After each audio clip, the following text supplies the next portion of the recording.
이어서 말씀 나누는 주제가 사랑입니다. 복음적인 사랑은 9절에서 알 수 있듯이 진실되죠. 거짓이 없습니다. 악을 미워하고 선을 계속 추구한다고 했죠. 그런 모습이 이제 몇 가지가 나타나는데 그 밑으로 쭉 나오게 되죠. 공동체 일원을 사랑하는 것, 서로 우애하고 또 먼저 존경하는 게 있습니다. 또 소망 가운데 인내하고 같이 기도하고, 그리고 공동체 울타리 넘어서는 또 손님을 대접하는 그런 모습이 있죠. 그런데 인상적인 것이 그 중간에 오늘 읽다 보니까 게으르지 말고 열심을 품고 그 주를 섬기라는 그 권면이 참 인상적입니다. 물론 이 구절만 딱 떼서 생각할 수도 있습니다. 그래도 기억나는 게 고등학교 때 좀 열심히 신앙생활을 했던 것 같아요. 임원도 하고, 근데 힘들 때도 있었어요. 공부도 해야 되는데 토요일 주일 교회에서 있고 그러다 보니까 힘든데 전도사님이 이 구절을 가지고 열심히 더 해야 돼 이렇게 설교를 하니까 너무 힘들더라고요. 그것만 떼서 그렇게 할 수도 있지만 성경을 좀 더 이제 우리가 더 업그레이드해서 읽는 방법은 그 앞뒤 문맥을 같이 보는 거죠. 더 크게는 이제 왜 이 부분이 여기에 꼭 위치해야 되는가, 이런 것들을 한번 생각해 보면서 읽을 수 있는 것이죠. 근데 지금 이 부분이 그 사랑을 이야기하면서 들어가 있단 말이죠. 게으르지 마라, 열심을 품고 주를 섬기라. 그러면서 이제 조금 더 파보는 거죠. 조금 더 연구해 보는 거죠. 보면 열심을 품고라는 이 표현은 사실 원어에는 푸뉴마라는 단어가 들어있습니다. 아는 것처럼 푸뉴마 성령입니다. 영, 바람이라는 뜻도 있지만, 그래서 그냥 영어 성경만 그냥 지금 혹시 갖고 계셔서 얼핏 펴봐도 거의 영어 성경에는 in spirit 혹은 in the spirit, 정관사 또 캐피탈 레더 써서 성령이라고 명시하고 있습니다. 또 spiritual fervor 이런 표현을 써서 항상 성령이 들어와 있는 거죠. 그래서 어떤 주석에는 이 구절을 어떤 실증나는 그런 것들을 물리치기 위해서 성령 안에서 열정이 항상 타오르게 해야 한다, 이렇게 설명해 놓은 것도 있습니다. 아무튼 이 구절은 성령께서 하시는 그 역할을 분명히 내포하고 있습니다. 사랑을 방해하는 것 중에 참 그 사랑에 대적하는 것 중에 게으름과 실증이 있다는 걸 우리가 알 수 있죠. 한국의 김남준 목사님 같은 분들은 게으름, 실증 이런 책을 아예 쓰시기도 했습니다. 온전한 사랑을 하기 위해서 게으르지 말아야 한다, 그런 뜻이겠죠. 근데 제가 설교를 준비하면서 우리가 지금 게으르니까 이걸 해야겠다, 이렇게 절대로 설교 준비를 하진 않습니다. 다음 주 이제 주제는 이 사랑 안에서 이 용서입니다. 우리가 용서할 줄 모르는 사람이라서 이것을 설교를 준비해야지 이렇게 준비하진 않습니다. 만약에 그런 의도를 가지고 누군가 설교를 준비한다면 가장 악하고 나쁜 설교의 원형일 수 있는 것이죠. 누군가를 책망하기 위해서, 누군가를 공격하기 위해서 본문을 택하고 그렇게 하지는 않죠. 로마서를 같이 나누다 보니까 사랑이라는 주제가 나오고, 이것을 한번 연구해 보니까 이런 것들이 있구나 해서 나누게 됩니다. 게으름이 사랑하는데, 공동체 안에서 같이 사는데 방해가 됩니다. 그렇다면 게으름의 기준은 도대체 무엇일까요? 스스로 한번 자문해 보신 적이 있나요? 나는 게으른 것 같아, 조금. 나는 살짝. 아니면 나는 나름 부지런해. 이 게으름이 죄책감 없이 잘 스며들 수 있는 영역이 잠이라고 합니다. 잠 몇 시간 주무시나요?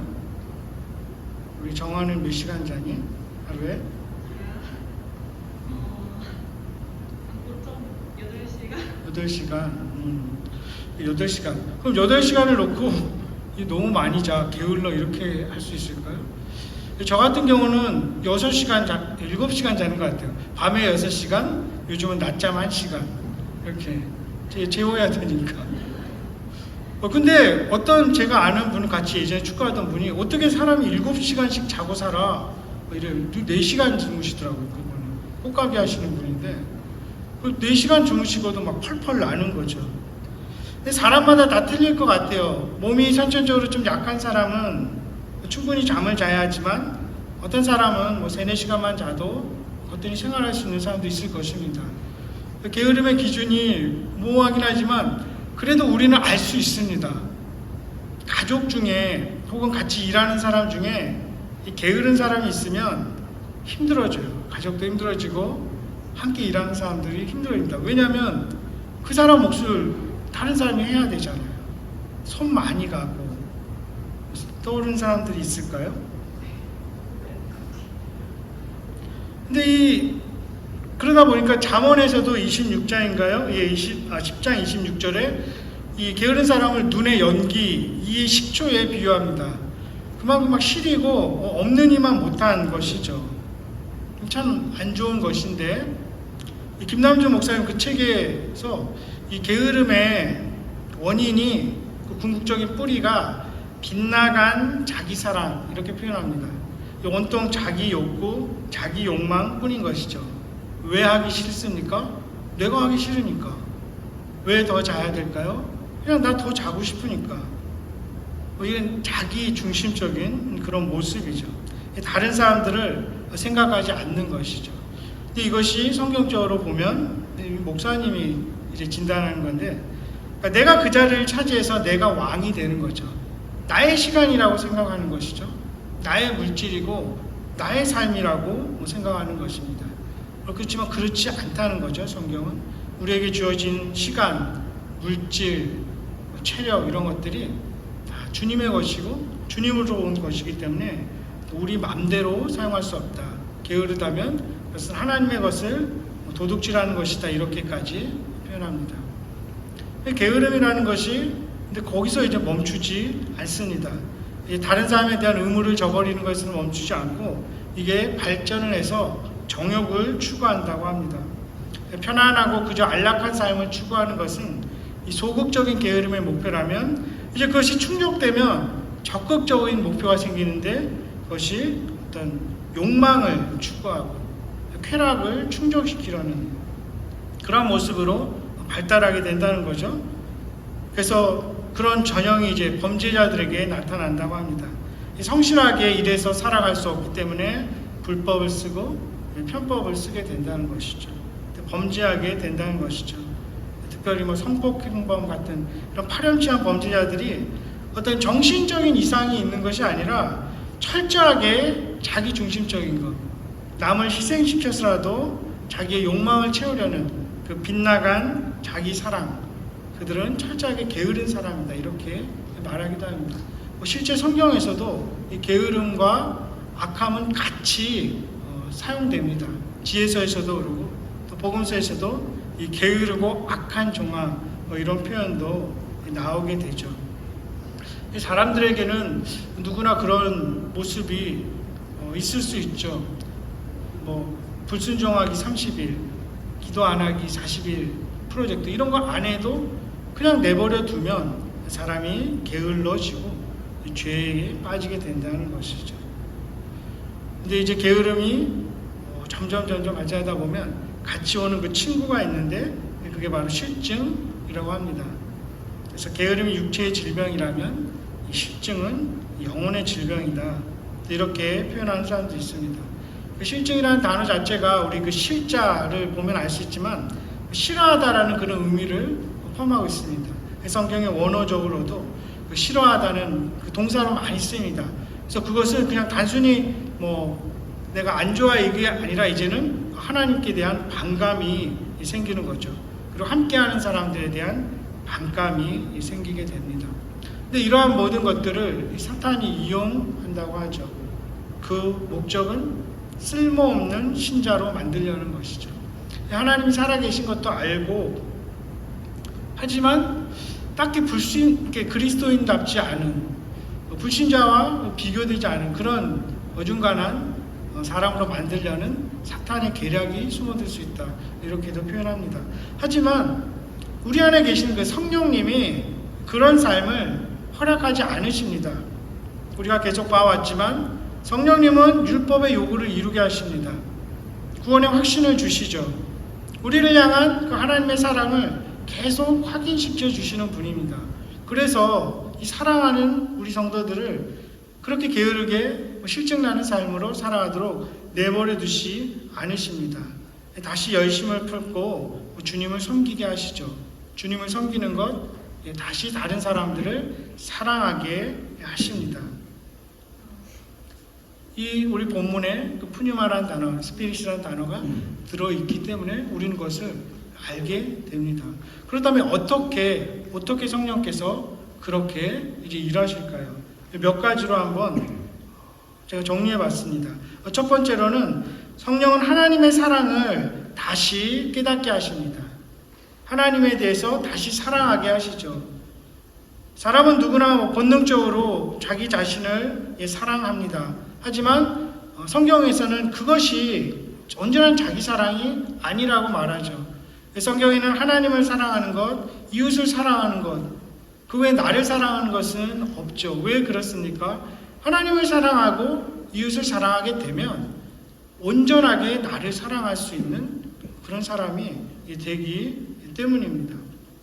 그래서 만약에 누군가가 게으름이나 어떤 실증에 빠지게 된다면 성령께서는 이제 그걸 내버려 두시지 않고 다시 하나님을 사랑하게 만드시는 것이죠.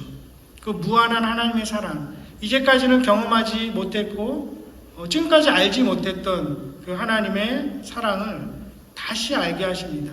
그리고 지난 날들을 되돌아보게 하시죠. 그러면서 하나님께 관심을 계속 집중하게 합니다. 우리 성도들의 그 관심이 이렇게 분산되어 있으면 하나님도 그 많은 것들 중에 하나로 느껴질 때가 있습니다. 그렇게 되면 하나님보다 다른 것들이 굉장히 커 보이는 거죠. 나에게 닥친 문제나 어떤 관계 일이나 물질적인 그런 것들이 더 크게 느껴지죠.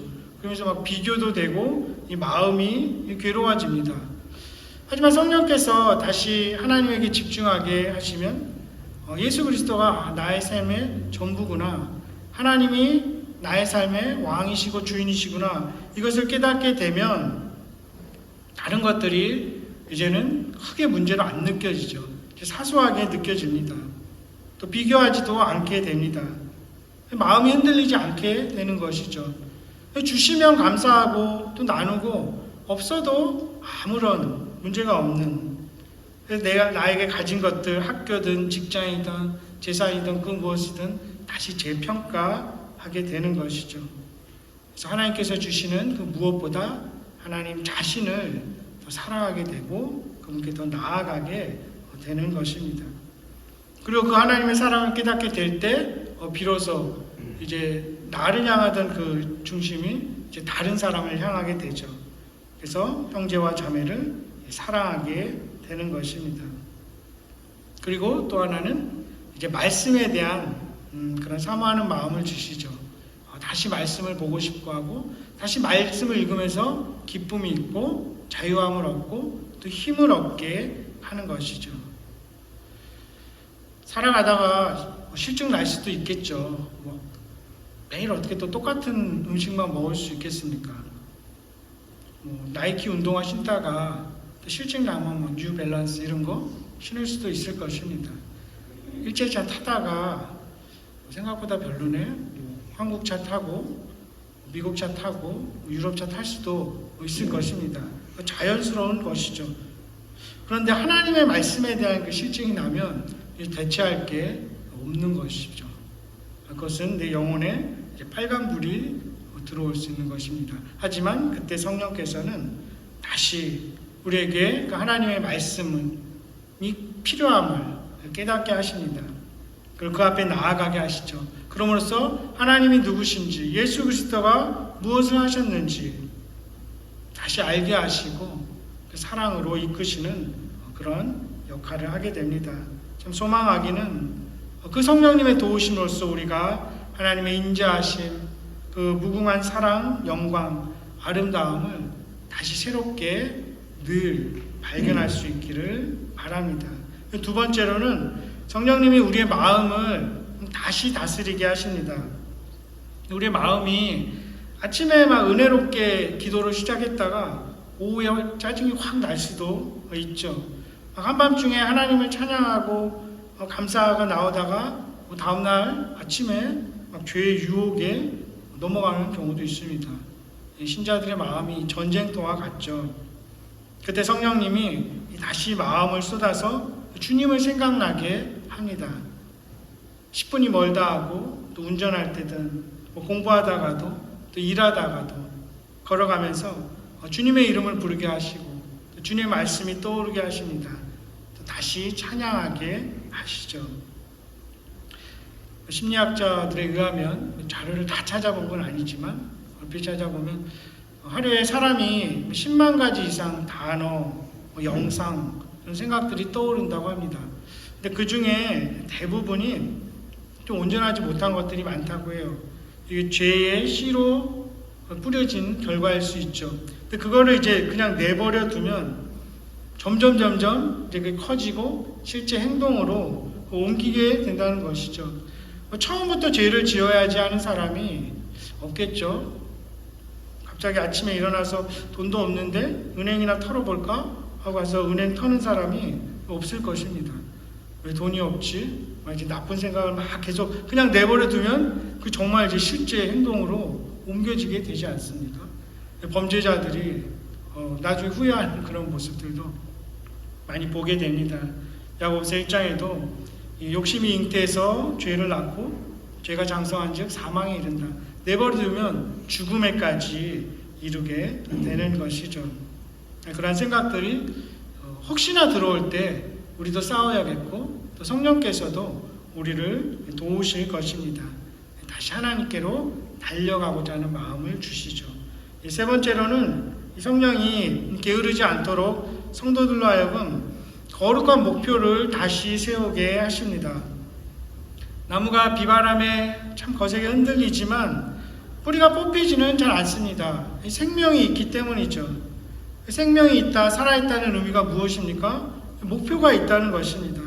나도 하나님과 같은 하나님의 자녀로 그런 온전한 모습으로 살아가야겠다. 그런 열망과 목표를 성령께서 우리 가운데 다시 불러 일으키시는 것이죠. 어떤 사람들은 어려움이 올 때 완전히 넘어지는 것을 보게 됩니다. 아마 그 지향점이 없기 때문에 다시 달려가고자 하는 목표가 없기 때문에 그럴 수도 있지 않을까 싶습니다.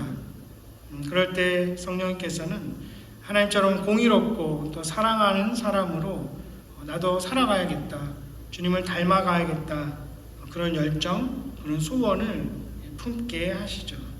마지막으로 성령님께서는 다시 기도하게 하십니다.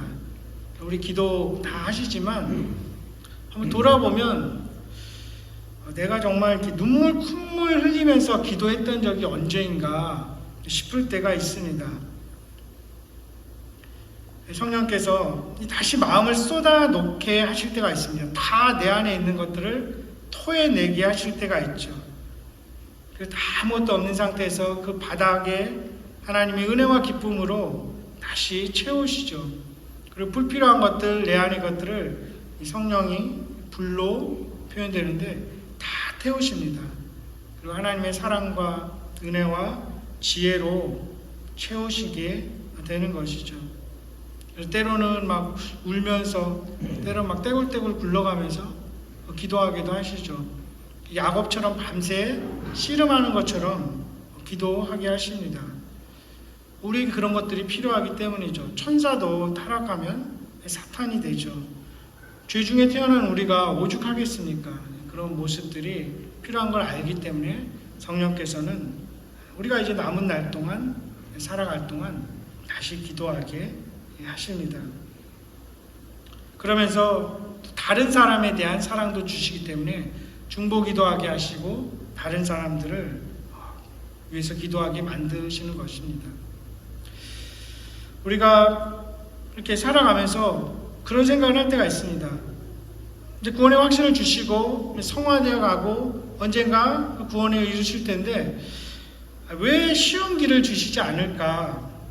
한 번의 그런 구원의 확신으로 저절로 신실하게 사라지고 아니면 뭐 천사들처럼 초연하게 살아가도록 만들지 않으셨을까 싶을 때가 있습니다. 그러나 우리가 아는 것은, 우리가 경험하는 것은 우리는 어떤 힘든 상황 속에서 더 하나님을 찾고 또 하나님께 부르짖게 됩니다. 그러면서 그 상황이 아니고서는, 그 일이 아니고서는 도저히 알 수 없는 하나님의 은혜, 능력, 하나님의 지혜를 깨닫게 되는 것이죠. 고통의 문제도 그렇습니다. 모든 고통이 그렇게 설명될 수는 없지만 참 많은 경우에 우리에게 고난과 고통을 허락하시는 것, 더 가까이 나아오게 하시기 위해서, 더 겸손히 찾아서 더 깊은 주님과의 그 사랑의 관계를 맺게 하기 위해서 주님이 그것을 허락하시는 것이죠. 그것은 너무나 분명한 것입니다. 이처럼 성령께서는 이 성도들을 게으르지 않고 또 실증내지 않고 사랑하는 자들로 성장하게 하기 위해서 하나님의 사랑을 다시 깨닫게 하십니다. 마음을 다시 다스리게 하십니다. 다시 목표를 세우게 하시죠. 그리고 다시 나 자신을 위해서 또 다른 사람들을 위해서 기도하게 하십니다. 그리고 열심을 품고 주를 섬기며 함께하는 사람들을 사랑하는 성도로 살아가게 하시는 것이죠. 한결같이 주님을 사랑하고 함께 사랑하는 자들로 만드시는 것입니다. 히브리서 13장에 보면, 히브리서 13장으로 되어 있죠. 그 1절, 2절에 이렇게 되어 있습니다. 형제 사랑하기를 계속하고 손님 대접하기를 잊지 말라. 이로써 부지 중에 천사들을 대접한 이들이 있었느니라. 그러면서 8절에 내려오면 예수 그리스도는 어제나 오늘이나 영원토록 동일하시니라, 이렇게 말씀하고 있습니다. 함께하는 사람들을 사랑하라는 그 이 권면이 위대한 신학적인 주제를 담은 서신들의 거의 마지막 부분에 나옵니다. 이 로마서도 그렇고 고린도전서도 그렇습니다. 형제 사랑하기를 계속하라는 이 권면을 시작하는 히브리서 13장도 8절에 가면 동일한 예수 그리스도를 다시 바라보게 하시는 것이죠. 우리를 사랑하시되 한결같이 변함없이 동일하게 사랑하시는 분임을 다시 알게 하십니다. 그리고 너희도 그렇게 살아가라고 권면하고 성령께서 우리를 그렇게 사랑하게 만드신 것이죠. 만약 하나님께서도 예수님께서도 그럴 일이 없지만 게으름을 피셨다면, 혹시 실증을 느끼셨다면 여기 있는 우리들 다 버려졌을 것입니다. 아무도 여기 와서 앉아있지 못할 것입니다.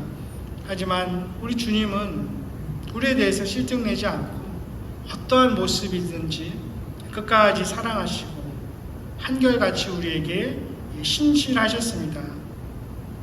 그 주님을 다시 바라보면서 우리도 그렇게 한결같은 사랑의 사람으로 살아갈 수 있기를 소망합니다. 우리가 게으르게 살기에는, 실증을 느끼기에는 그 주님의 사랑이 너무나 크신 것이죠.